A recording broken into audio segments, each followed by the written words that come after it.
আমার বাবার জন্য একটু দোয়া করবেন।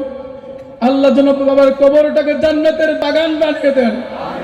আল্লাহ যেন আমার বাবার কবরটাকে জান্নাতের বাগান বানিয়ে দেন। আমরা আর কিছু চাই না। হাজারো চেষ্টা করলো আমরা আর বাবাকে ফিরে পাবো না। বাবার প্রচেষ্টা যদি না থাকতো, আমরা উচ্চশিক্ষা গ্রহণ করে এমনকি ঢাকা বিশ্ববিদ্যালয়ের মতো বিশ্ববিদ্যালয়ে পড়াশোনা করে আজ এই জায়গায় আসতে পারতাম না। শুধুমাত্র বাবার প্রচেষ্টা ছিল বিদায় আজ আমরা এই জায়গায় এসেছি। আমরা বাবা মাদেরকে প্রতিষ্ঠিত করার জন্য জীবনের সর্বোচ্চ চেষ্টা করেছেন।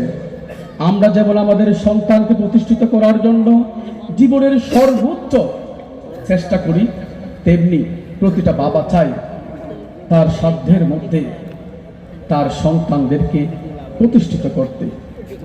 পৃথিবীর এমন কোনো ইতিহাস নেই বাবা মাকে সেবা করে ফকির হয়েছে। পৃথিবীর ইতিহাসে যত লোক প্রতিষ্ঠিত হয়ে গেছে তার মধ্যে ম্যাক্সিমাম লোক বলতে বাধ্য, আমার প্রতিষ্ঠিত হওয়ার পিছনে সবচেয়ে অবদান আমার পিতামাতা। আমি আপনাদের পায়ে ধরে বলছি, জীবনের যতটুকু বাঁচবেন বাবা মাকে সম্মান করে বাঁচুন। আমরা বুঝেছি বাবাকে হারিয়ে আমরা কি হারিয়েছি, আমরা বুঝেছি। প্রিয় হাজিরিন, আল্লাহ তাআলা আমাদেরকে সকলকে, যাদের বাবা মা আছে তাদেরকে সেবা করার তৌফিক দান করুন।